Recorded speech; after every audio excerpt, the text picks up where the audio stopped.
Olá, estamos aqui mais uma vez para mais um podcast Uniprocessos. E hoje nós estaremos falando mais uma vez também do terceiro setor, o mercado de trabalho no terceiro setor. E para esse bate-papo mais do que especial, nós temos aqui uma pessoa, duas pessoas, né? Nosso querido Humberto, nosso egresso e aluno e professor, e professora, eu chamo todo mundo de professora, Dona Deise. É uma honra muito grande tê-la aqui conosco. Dona Deise é presidente da Casa Azul, que é nossa parceira, já perdi as contas, Dona Deise. Mais de 10 anos. Muito mais de 10 anos, assim, ela faz um trabalho maravilhoso. E ela vai contar um pouquinho aqui pra gente. Quer dizer, você está trabalhando no terceiro setor, você tem uma organização social, todo mundo conhece como ONG, né? Hoje não são mais ONGs e a gente vai falar sobre isso também. Mas eu queria começar você contando um pouquinho da história do que é a Casa Azul. Como é que começou isso, que hoje é tão grande e atende e alcança tantas pessoas, porque não são só crianças, né? Muitos jovens, muitos adultos, muitas famílias, né, Dona Deise? Então, eu gostaria que a senhora falasse um pouquinho antes da gente entrar no assunto do mercado de trabalho, que a gente tem aqui o nosso maior especialista. Okay. Eu também quero aprender, hein? A senhora contar um pouquinho a história para a gente. Eu quero agradecer essa oportunidade, que estar aqui junto com a Processos é uma coisa maravilhosa. Eu me sinto muito honrada. Então, eu quero agradecer a todos vocês aqui pela sua oportunidade. A Casa Azul está aqui, falando um pouco do trabalho que ela faz, né? Dando só um spoiler aí do que a gente faz e, ao mesmo tempo, contribuindo para o crescimento, né? Uma valorização dos profissionais que vão trabalhar no terceiro setor. Isso. E que hoje é um mercado realmente que precisa muito de profissionais que sejam realmente qualificados especificamente para o terceiro setor. Né? A sociedade civil clama, né, Dona Deise? Clama, muito. É difícil, né? Eu ontem mesmo estava conversando com uma pessoa da contabilidade, que foi lá oferecer um serviço, e é difícil, porque a contabilidade hoje que você tem é uma contabilidade voltada para a empresa. E a contabilidade do terceiro setor é diferenciada. É atípica. É atípica. Entendeu? Então, é uma situação que a Processos realmente teve esse olhar maravilhoso, né, de pensar no terceiro setor. E não é só a contabilidade, nós temos a parte de comunicação, a parte de direito voltado para o terceiro setor é de suma importância, porque nós temos hoje várias situações que envolvem a parte jurídica, na parte de prestação de conta. Então, é uma situação muito atípica e eu parabenizo. E a gestão, né? A gestão também dada. Então, parabenizo muito vocês terem esse olhar voltado para o terceiro setor, que é um setor que realmente está crescendo muito, né? E que precisa ser olhado com carinho. Né? Na parte não só da parte da gestão, mas sim da parte dos educadores sociais, na parte dos profissionais que vão trabalhar no terceiro setor. É importante que esse pessoal, quando sai da faculdade, ele sabe como é que ele vai lidar com aquele tipo de mercado. E é um mercado em ascensão. Estamos precisando de muita gente para trabalhar. E se tiverem qualificados, o currículo já tem 60% de aprovação. Né? Mas conta um pouquinho para a gente, como é que começou a Casa Azul? Bom, a Casa Azul ela começou por uma situação muito dolorosa que eu passei. Perdi um filho com 16 anos de idade, com choque anafilático, da noite para o dia. E eu comecei a me perguntar o que eu fazia pela sociedade, né? Fazia muito pouco. E eu comecei a me questionar e fui procurar alguma coisa que eu pudesse... Eu achava que era para ajudar, mas no final o que eu fiz estava me ajudando, né? Com certeza. Estava apaziguando, né, a dor, né, que eu tive com a perda do filho. E aí eu comecei um trabalho voluntário inicialmente, não tinha nenhuma pretensão de formar nada jurídica, nada. Era só voluntário, de chegar lá e só cuidar de criança, fazer curativo, fazer um afeto, dar um pouco de amor. Era isso que a gente, na época, pretendia. Só que a época, isso foi em 89, foi logo depois que a gente começou esse trabalho, que houve o assentamento de todas as invasões aqui do plano piloto para Samambaia. Uma cidade que foi criada especificamente para os assentamentos. E aí as famílias que nós atendíamos no plano piloto, na época, foram transferidas para lá. Poeira, né? Naquela época, meu Deus. Não tinha água, não tinha luz, era um chafariz que era no meio dos assentamentos. Né? As famílias chegavam, a empresa Nova Cap chegava, botava 4 piquetes no chão, derramava tudo que eles tinham trazido dos seus pertences, os filhos, os bebês, tudo. A família, ela praticamente botava esse pauzinho roliço, botava aquele plástico preto e entrava ali debaixo para pelo menos se proteger do frio, né? Que julho aqui é frio, né? E não chove, mas faz frio. E aí foi assim, aí as famílias foram, a gente resolveu acompanhá-las, né, onde a gente estava, e a gente foi acompanhar as famílias. Só que lá eram 30 famílias onde a gente atendia, e essas famílias cresceram de uma maneira exponencial. Né? Então, porque todos que estavam do lado dessas famílias que a gente atendia estavam numa situação igual ou pior do que elas. Então, a gente marcou um encontro, né, numa casa de uma moradora que a gente já atendia, construiu lá o seu galpãozinho, e a gente marcou o encontro com as crianças lá. Só que um sábado, eram os sábados, a gente chegava, eram umas 100, no outro sábado já eram 200, e a gente foi crescendo de uma maneira... Eu falei assim, não vamos chegar a lugar nenhum desse jeito. Aqui a gente vai oferecer leite, pão ou biscoito e daqui a pouco a gente não vai conseguir fazer nada.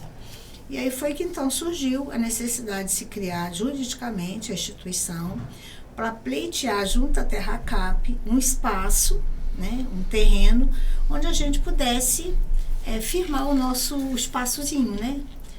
E aí foi que a gente criou juridicamente. Mas a coisa foi muito rápida. Meu filho faleceu dia 6 de maio de 89. Em setembro eu estava fazendo ata de fundação. Dia 10 de outubro a gente estava registrando em cartório. Dia 26 de dezembro a gente estava recebendo o primeiro lote.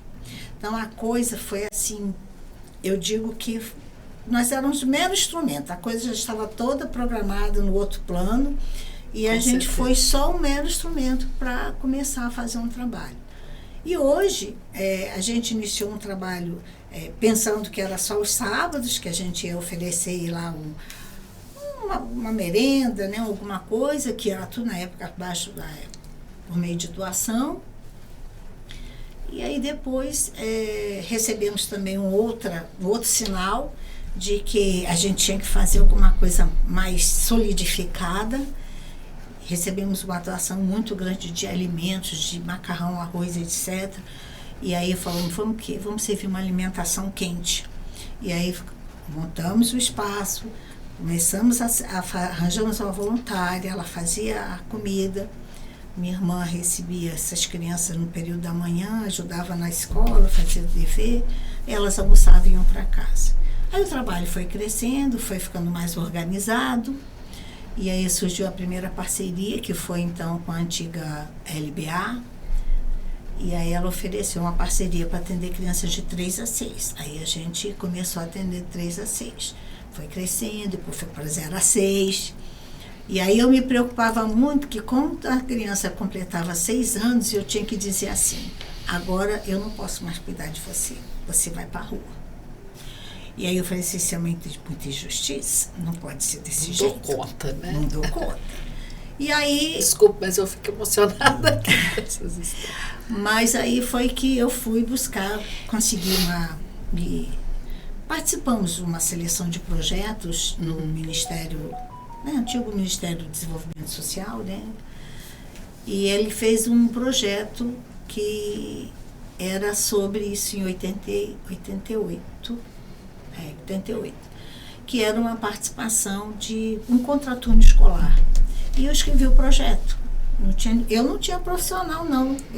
Olha, eu sou economista formada, eu não sou pedagoga, mas já fui professora. E eu, a duras penas, como é a vontade, né, de você ter as coisas, né, eu escrevi um projeto, escrevi o projeto do jeito que eu idealizava o projeto, que hoje é o projeto da Casa Azul. Eu tinha, parece que tudo armado na cabeça, né? E, por incrível que pareça, nós fomos primeiro lugar de aprovação do projeto. E ele se chamava Brincando e Educando, que era justamente o contraturno escolar a partir dos 7 anos de idade. E aí nós ganhamos, só que, como fala, é um projeto, ele tinha duração de apenas de 1 ano, e eu falei, depois de 1 ano, o que é que fica? Vai voltar tudo a estaca zero. Mas não voltou, não. Porque aí eu fui, em função desse projeto, mostrei para o Estado, para o GDF, que era importante pensar nessa ampliação dessa faixa etária. E eles encamparam a ideia. À época, não tinham nenhuma precificação de quanto ficava este serviço, tiveram que criar precificação e fui a primeira instituição a firmar parceria com o GDF para atender crianças de 7 a 14 anos. E aí a gente começou a atender as crianças a partir dos 7 anos. Então, eles ficavam na creche até os 7 anos e depois eles já migravam para de 7 a 14. Depois eu ainda consegui ampliar até 17. E aí surgiu um outro problema. Por quê? Eu não conseguia fazer com que os meninos, né, a partir dos 14 anos, permanecessem na casa. As famílias muitas vezes tiravam os meninos para que eles pudessem suprir a renda familiar. Então, botavam eles para embalar pacote nos supermercados, servirem daqueles meninos de... Office boy. Não é office boy. Office boy era bom. Era bom. Mas eles iam pendurados naquelas vans, se lembra antigamente? Cobrador de van. E ficavam pendurados nas portas. Eu perdi menino que morreu ali por causa daquilo.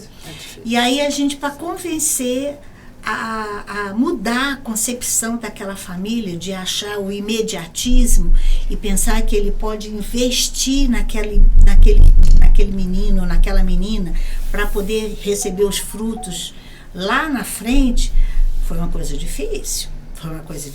Mas nós conseguimos. Então, aí eu consegui trazê-los, aí eu comecei a arranjar parcerias para colocar esse menino como aprendiz, embora a lei da aprendizagem ainda não existisse, mas a gente já encaminhava os meninos para o mercado de trabalho, e aí a gente conseguiu fazer essa mudança de concepção de família, né? Porque na época o bolso e o estômago falava mais alto, né, do que pensar em investir na criança, no adolescente, para colher uns frutos melhores do que lá na frente, né?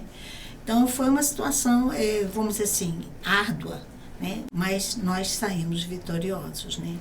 E eu sinto apenas não é mágoa, não é receio, não é tristeza, era porque à época eu não tinha a estrutura que hoje eu tenho. Então, hoje eu tenho uma estrutura, eu atendo mais de 2.000 crianças e adolescentes, famílias por dia, né? Mas aquelas famílias, aquelas crianças que passaram lá naquela época, elas talvez não tiveram as oportunidades que hoje as de agora têm.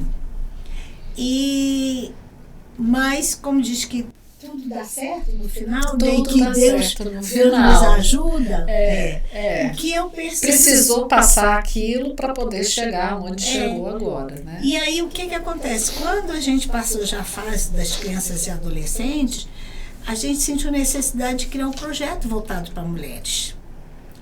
E aí o que acontece? Aquelas meninas que passaram lá atrás e que não tiveram oportunidade, hoje elas estão retornando para casa. Como mulheres. E aí estão trabalhando. Estão sendo atendidas. E nós temos até já uma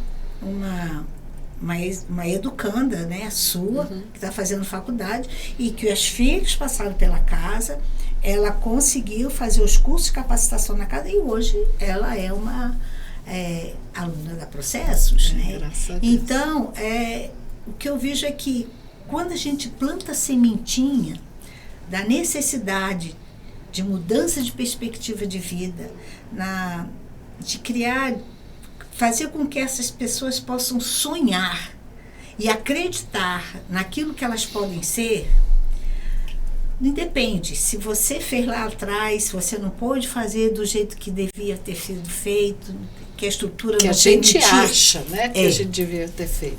Não, talvez assim, porque a estrutura não era a mesma de agora, né? Mas a gente conseguiu plantar do jeito que a gente podia, a gente conseguiu plantar a sementinha lá naquela pessoa, mostrando que ela pode mudar, ela pode ser aquilo que ela quer, basta ela acreditar, né?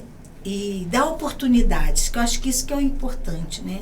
As pessoas falam muito, doutora Claudine, de que é o Estado, tudo é o Estado. Não é só o Estado. O Estado tem uma grande parcela de contribuição que tem, porque sem o Estado a gente... obrigação, tem que fazer a parte dever. Mas a sociedade civil, ela também tem a sua responsabilidade. Ela pode e deve, né? Então, acho que todos nós temos uma capacidade, né? Porque eu acho que estamos aqui, eu escutei uma vez uma pessoa falar que nós só temos sentido de existência quando a gente tem alguma coisa para ser feita.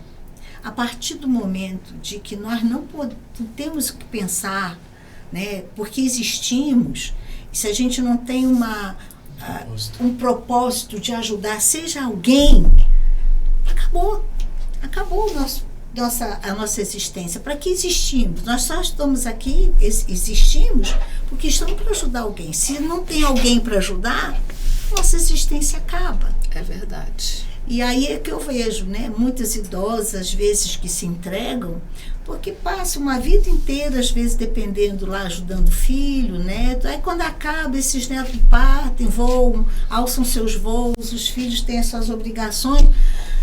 A síndrome do ninho vazio. Exatamente, entendeu? E aí eles entram numa depressão enorme e acabam vindo a óbito. Mas eu acho que eu já estou com mais de 70, vou fazer 70. Não, pelo amor de Deus, pelo amor de Deus, você ainda tem muita coisa para contribuir. Mas é como uma amiga minha diz que eu tenho planos até 2040. Isso aí, então, se Deus quiser. Se Deus me ajudar, eu estou dando sempre uma rasteira em São Pedro, sabe? Não é? É isso aí.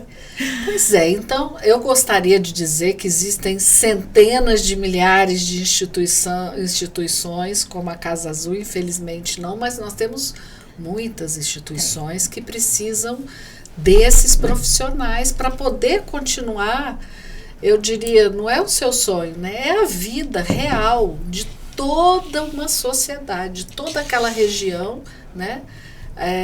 Mas você não está só em Samambaia, né? Você está em Samambaia, a Casa Azul está em Samambaia. 5 unidades. Exatamente, quer dizer, olha só como floresceu. Mas isso é um trabalho também de profissionais. Isso. De projetos em projetos, em parcerias, né, públicas, privadas, né? Isso. E que necessita muito de profissionais, não é isso, Humberto? Humberto também tem o Instituto Arvoredo, que também trabalha no terceiro setor, né, na área ambiental, que é muito bonito o projeto dele. Tem que fazer os dois, tem que botar os meninos para plantar. Já levamos mudas lá para Casa Azul. Já várias, né?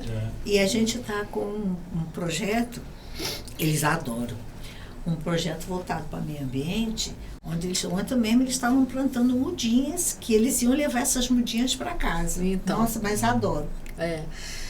Mas, Humberto, a gente precisa se mostrar para as pessoas que existe um mercado muito grande. Existe incentivo fiscal, incentivo financeiro, né? Mas falta profissional. Falta. Eu vendo aqui a história, a dona Deise contando a história, e é uma história assim, que todo mundo inicia assim, no coração.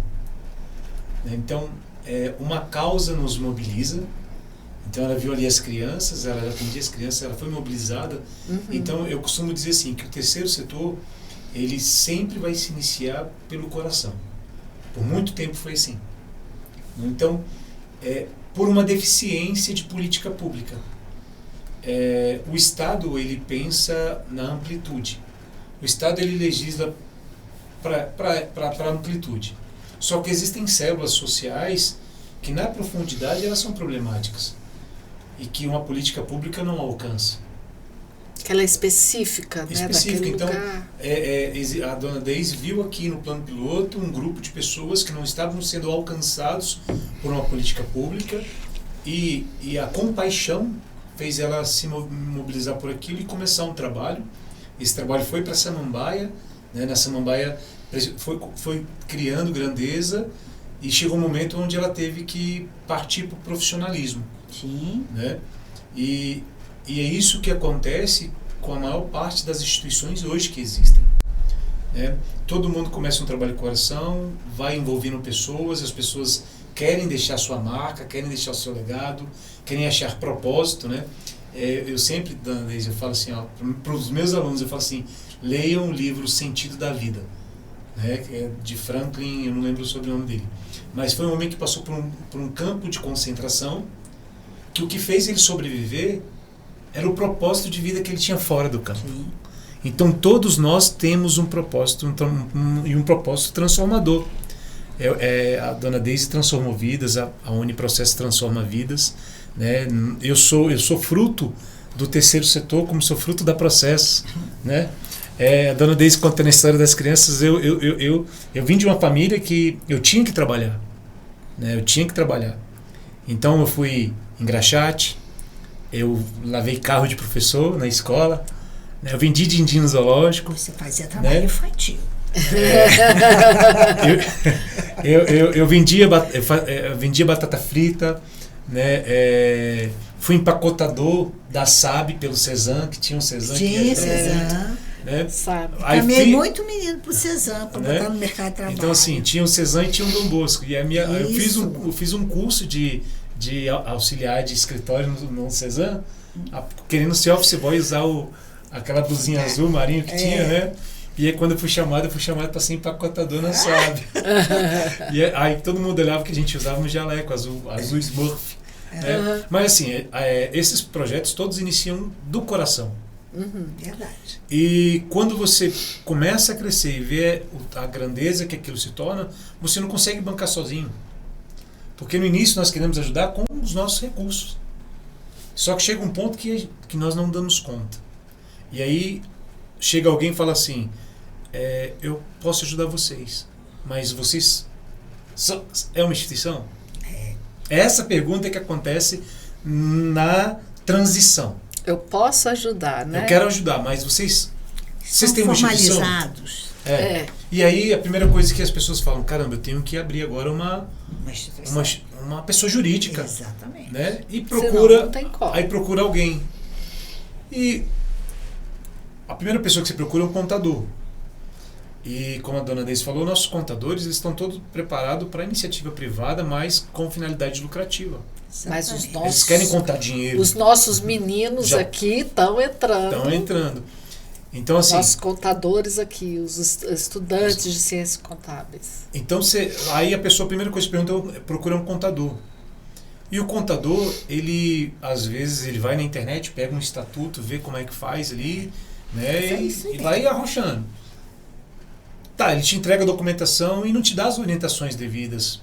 e você começa a trabalhar, daqui a pouco você está devendo a secretaria, você está devendo a receita, porque você não tem dinheiro. O Ministério Público está no seu pé. E o contador quer, muitas vezes, um salário mínimo para fazer a gestão. E a gente que está trabalhando com o coração não tem esse recurso. Né? Então começa a dificuldade financeira. E quando essa dificuldade financeira começa a acontecer, nós vamos buscando outras soluções, e as soluções é participar de um edital, de uma empresa privada, participar de um edital público. Só que para participar de um edital, você precisa ter uma pessoa qualificada para escrever o seu projeto. Exatamente. Ou a dona Deise escreveu o projeto. Né? Tem muita pessoa, ela é formada em economia, economista, tem uma formação sólida, um conhecimento amplo, ela para e consegue desenvolver porque tem uma mentalidade já totalmente diferente. Mas muita gente não. E aí precisa de uma pessoa qualificada para escrever um projeto, para apresentar para uma empresa ou para apresentar para um órgão público. E não tem. Né? E às vezes quando consegue e o recurso chega, a pessoa não sabe fazer a gestão do recurso. Exatamente. Não sabe fazer a prestação de contas.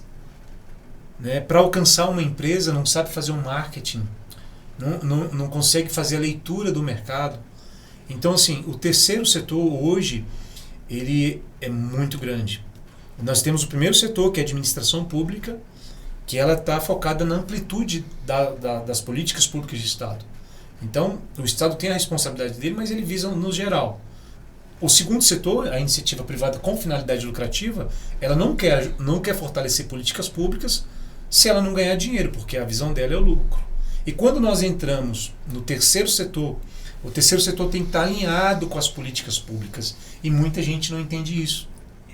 Então, Dona Deise trabalha com assistência social, isso. Tem que estar alinhada com políticas públicas. E se você não tiver uma pessoa que conheça as políticas públicas, você não vai conversar com o Estado.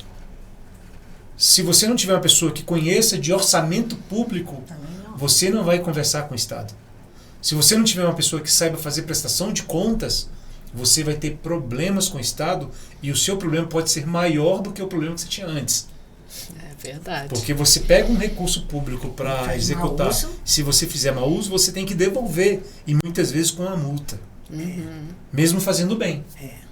Mas sabendo, tá tudo certo. Né? É por isso que nós precisamos. Porque, por exemplo, a Dona Deise tem já a Casa Azul, né? Já tem 5 casas. 5 unidades. Né? Quer dizer, você tem um pessoal lá que trabalha, que é contratado, né? Do dia a dia, as professoras, coordenadoras, porteiro, cozinheira e assim vai. Né? No início a assim gente não tinha, não. A gente era tudo voluntário. Tudo voluntário, mas agora não tem como. E até quer dizer, porque então, voluntário, com a doutora Claudine, voluntário, como o nome diz, ele é voluntário. Né? E aí, por exemplo, voluntário, às vezes a gente tem, e é muito bem aceito, né? Assim, agora, o dia a dia, com mais de 1.000 crianças dentro de uma casa, não tem como você só trabalhar com voluntário. Não tem como, porque o voluntário também tem que fortalecer. Vem para dar uma fortalecida. Somar. Agora, se ele acordar de mau humor, ele fala, hoje eu não vou. Não tem nenhum compromisso, eu entendo. Agora, tem que o próprio voluntário, ele também tem a vida dele. Tem a vida dele. Ele mas tem que assim, sobreviver, né? E aí tem que ter, como são só projetos, como é administrar isso, né? Porque você tem lá, né? Hoje é, né? Dia de pagamento, tem que pagar todo mundo.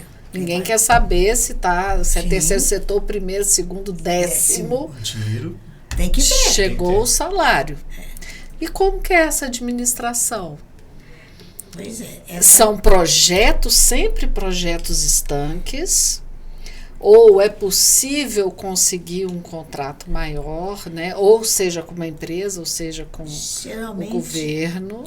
Doutora Claudine, a gente, nas parcerias com o Estado, nós temos previsto na Constituição os serviços continuados. Então, hoje nós temos serviços continuados da assistência, que estão dentro da política pública da assistência social.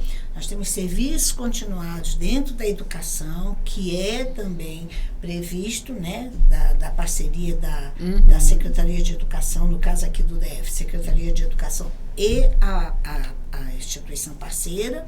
Também temos serviços continuados da saúde. Aqui no DF não temos. Mas dentro das políticas de educação e assistência social, nós temos, sim, parcerias. Nós, estou falando sociedade civil, tá? Parcerias com o GDF, que repassam os recursos para as OSCs para fazer aquele serviço que eles não conseguem executar da maneira que deveriam executar.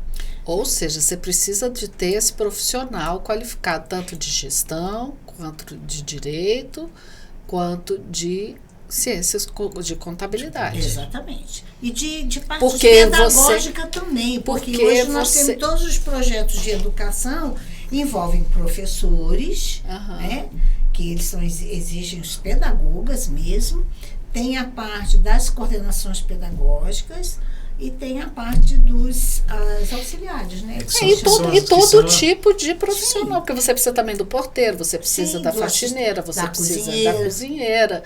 Né? Então, da parte da gestão financeira. Da parte da gestão financeira. Quer dizer, tem um mercado de trabalho em ascensão, né? Porque você tem essas parcerias e você precisa mensalmente de estar, além do que uma empresa normal vai fazer, que é a folha, a gestão e tal, está prestando conta. Essa também é outra parte ruim, porque a gente presta conta para o órgão que prestou o dinheiro, a gente presta conta para o Ministério Público do DF e da Federação, né, e ainda presta conta para os órgãos que nos dão os registros. Então, a gente presta conta para o Conselho de Assistência, a gente presta conta para o Conselho dos Direitos da Criança e do Adolescente. Então, são N prestações de contas, né?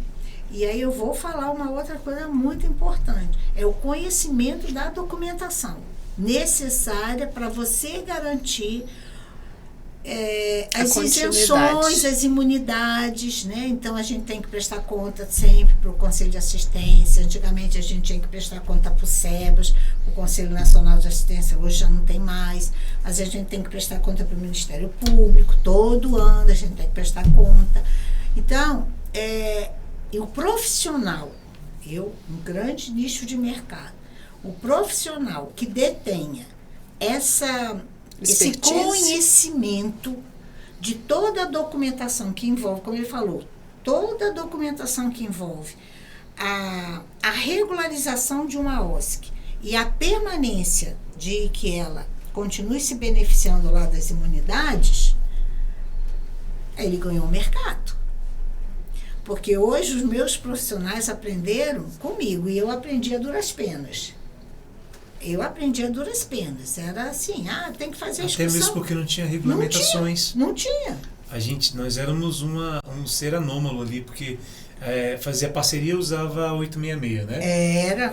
Então não tinha. Depois de 2014, que fizeram o marco regulatório das organizações de sociedade civil, que é a Lei 13.019, é que a gente começou a ter personalidade jurídica melhor definida. Que ainda não é reconhecida, né? Mas assim, já nos tirou do anonimato, assim, de uma forma bem bacana. E isso que ela está falando é importante, porque hoje nós temos uma regulamentação, então precisamos de profissionais que conheçam a lei. Você vai no Ministério da Justiça, você tem uma qualificação oferecida pelo Ministério da Justiça, que é a de OCIP, uma qualificação. Tem uma lei específica. Nós temos o SEBAS. O SEBAS Educação, Assistência Social e Saúde. Isso mesmo. Tem regulamentações específicas, né, e um enquadramento da instituição. Então, se você não tiver um profissional que conheça o caminho, você pode até chegar, que nem Dona Deise falou, a duras penas. Errando, voltando. E às vezes até fecha, porque se você não fizer, não tem como. Além não de tem que, como olha, ir. veja só, você pode até, por exemplo, hoje quem tem o SEBAS não paga o patronal, o INSS patronal. Brincando, é 20%. É muita coisa. É muita coisa. E aí tem instituições que elas tinham o SEBAS. Por uma falha lá na instituição, não fizeram o que tinham que ter feito para renovar, a instituição vai ter que pagar 20%. É muita coisa. E pior que eles mandam pagar o retroativo. Aí você imagina uma instituição que já está consolidada com um monte de funcionário. Exatamente. Fecha. Fecha. Essa Passivo vai lá. Então, isto é muito, eu tenho uma preocupação muito grande com essa parte das certificações. Isso é uma, sabe, é uma preocupação, porque uma certificação que você deixe de ter, coloca em risco todo o trabalho que você executou de anos. De anos. É verdade. De anos. Então... Ou seja, tem que ser uma gestão bem profissionalizada, né? E hoje o que a gente percebe, doutora Claudine, é que a Casa Azul é atípica, porque eu sempre falo que eu não vou largar a coisa assim para eu chegar uma pessoa e destruir tudo que eu construí nesses 34 anos. Não vou mesmo. Mas existem de alguns dirigentes que, às vezes, por não terem um conhecimento, entregam tudo na mão do profissional. E aí, o que acontece? Se esse profissional não está devidamente qualificado, ele coloca em risco todo o trabalho que ele executou. E como ele falou, Humberto, a maioria das instituições, elas começam o trabalho pelo amor, pelo sofrimento que teve, pela dor, né? Então, isso, a gente tem visto muito isso, né? Que as pessoas, às vezes, têm uma boa vontade muito grande de fazer, mas hoje, isso antigamente funcionava. Bastava ter amor e fazer a instituição. Hoje, só o amor não vale. Não. Porque hoje nós temos muitas regras e muitas cobranças. E se você não se profissionalizar, a OSC não se profissionalizar, ela não vai adiante. Está sob o risco até de ter problemas de prestação de contas e ainda terminar e extinguir a instituição por falta de conhecimento. E cada dia mais que passa, o que a gente percebe é que os dirigentes, porque veja só, eu era nova quando eu comecei a Casa Azul, hoje já estou lá com meus 70, mas com o caminhar a gente vai começando também a ficar mais lenta, vai começando a entregar para os profissionais que estão na casa. Isso é uma coisa normal, né? Normal. E aí a gente está primando realmente para aqueles profissionais que ou têm um conhecimento ou que foram, pelo menos, vestir a camiseta, né? Que são professores. Eu, por exemplo, na casa mesmo, tenho meus coordenadores que já foram educandos da casa, hoje eles são meus coordenadores qualificados. E a gente vai qualificando à medida... O sentimento é outro, né? É outro. O sentimento é outro, Entendeu? Então, eles colocam amor do mesmo jeito que eu coloquei. E eu vou dizer assim, o salário Eles sabem a importância daquilo. Não é só a questão profissional. E não é só questão de dinheiro. Porque as OSCs, elas não pagam um salário de mercado. Não tem. Mas existe uma coisa muito importante que eu acho que vale. É saber que você está construindo um mundo melhor. Com certeza. Então, esse peso também, ele não é financeiro. Mas ele conta também na hora de você pensar naquilo que eu vou fazer, né? Eu tenho uma funcionária que ela trabalhava como pedagoga numa escola particular, mas ela disse que não sai mais da casa, porque além de ela receber o salário dela, ela sabe que ela está fazendo algo melhor. Transformando vidas.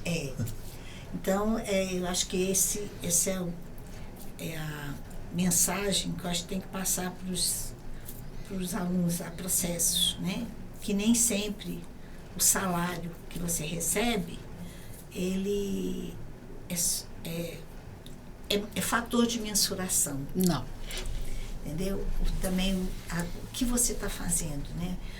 O envolvimento que eles têm, os funcionários têm com as crianças, quando você resgata um menino, quando você muda aquela família, isso tem um preço que não é mensurável. É intangível. Essa transformação E é importante, né, saber que é um trabalho que realmente está fazendo a diferença na vida de muita gente.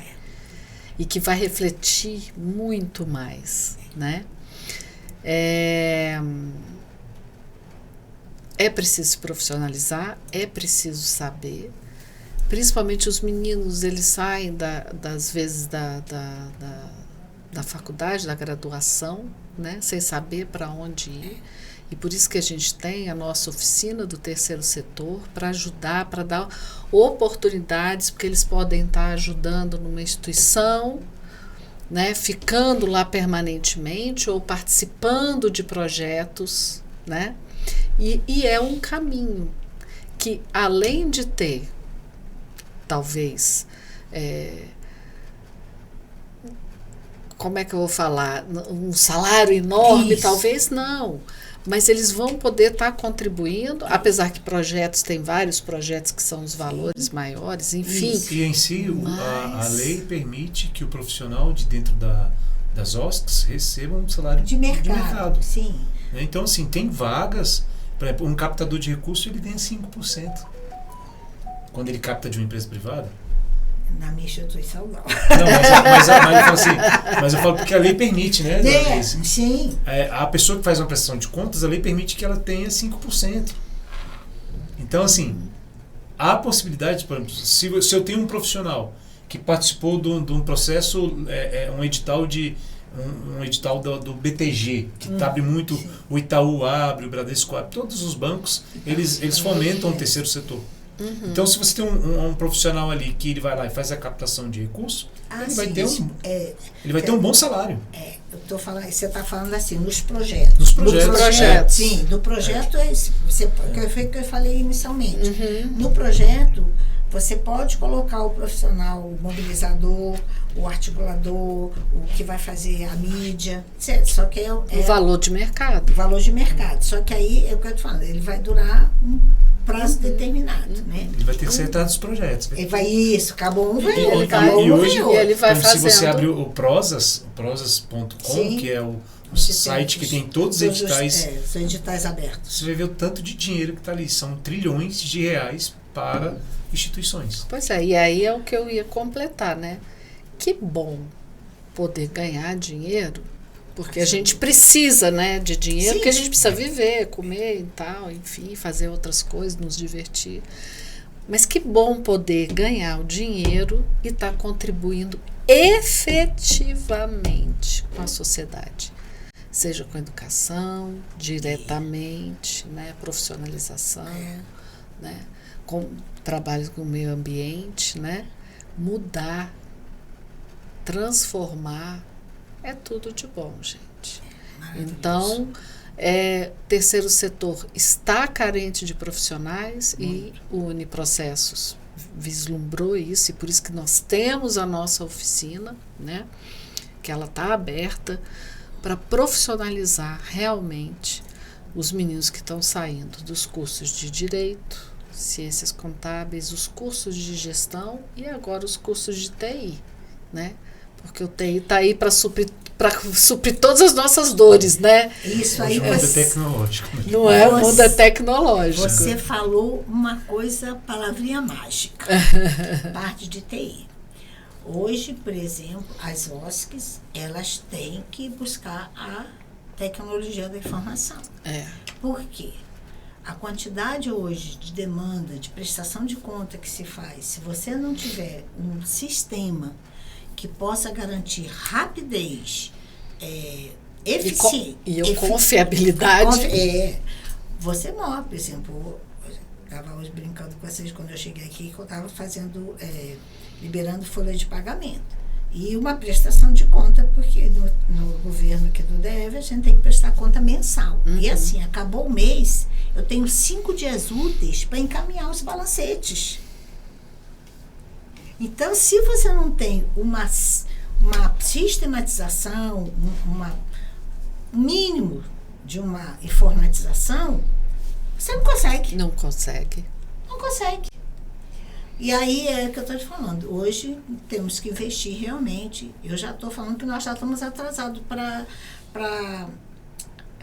aquela inteligência artificial, né? Inteligência Eu estou artificial. atrasada, porque eu já falei, nós já devemos estar lá, ó. E ajuda. Ajuda. A inteligência tudo. artificial acelerou o mundo, né? Acelerou o mundo. Acelerou o mundo. Hoje Acelera o mundo, né? Ajuda. E aí que eu falo, se você tem um dirigente que ele não acompanha essa situação, ele vai morrer na praia. E aí eu posso até falar, eu quando comecei a trabalhar na casa, eu tive uma profissional na época que trabalhou com a gente, que ela me abriu a cabeça. Foi o profissional que me abriu. Então, ela dava sugestões, que hoje ela não está mais na casa, mas eu consigo, eu falo, né, que eu falo para as minhas meninas e meninos, que são os assessores. Eles têm que buscar essas novidades. Claro. E eles têm que trazer as novidades aqui para dirigente. Eu já estou com minha, né, mas estou aberta. A cabeça do dirigente também tem que estar aberta. Porque a parte técnica, né, os mais novos têm uma facilidade muito maior de ver esse todo, né? E cabe a eles, aí eu estou falando dos profissionais que vão trabalhar no terceiro setor. Trazer essas novidades e apresentar para os dirigentes. E não esperar que o dirigente vá... E novidades, né? E as novidades. Desenvolver plataformas, programas, aplicativos, exatamente, né? Que vai voltados para o favorecer terceiro o setor. Então, vocês têm um nicho de mercado excelente. E já sabe, o menino que fizer o aluno aqui da Processo, quando acabar, pode mandar o currículo lá para a Casa Azul, que a gente vai avaliar já com 80% de chance. Tá vendo, Verto? Pode pegar seus meninos e já mandar para lá. É isso, gente. Nosso tempo está acabando. O papo é tão bom, né? Que não dá vontade de ir embora. Mas o tempo está acabando. Claro, dona Deise. Estamos sempre juntas, né? Sempre juntas. Vamos fazer muitos e muitos anos de caminhada ainda. Muitos e muitos anos. É isso aí. Muito obrigada, dona Deise, pela sua presença. Obrigada, sou eu que agradeço. Muito obrigada, Humberto, que está aqui sempre com a gente, falando sempre aí do terceiro setor, nosso egresso e aluno, né? Que bom. E professor. Sem contar que a mulher é aluna da Processo, as filhas foram alunas da Processo. É a família toda, é uma família. Mas eu não posso falar não, que lá na Casa Azul também eu tenho várias pessoas que já foram alunos da Processo. Oh, meu Deus, graças a Deus, tá vendo? Graças a Deus. Que são que bom. Felizes. Continuamos aqui transformando vidas também. Graças a Deus, é o nosso propósito. Estamos aí juntos. Estamos todos juntos, né? Juntos somos mais fortes, né, dona Deise? A gente chega mais longe. Né? Gente, então é isso. Estamos terminando mais um podcast Uniprocessos, recheado de, muito papo bom, muitas ideias para transformar o mundo através do estudo e da profissionalização. Existem muitos nichos de mercado dentro do terceiro setor e que bom que a gente pôde estar trazendo isso para vocês aí, né? Na descrição desse podcast vai ter lá o site da Casa Azul, para quem quiser conhecer, do Instituto Arvoredo, para quem quiser conhecer, ajudar, também trabalhar como voluntário, né? Que todos são muito bem-vindos, não é isso? Isso. E é isso, gente. Então, estamos aqui finalizando mais um podcast. Se você gostou, deixa um like aí e saiba que nós estamos em todas as plataformas de áudio. Então, até breve. Obrigada.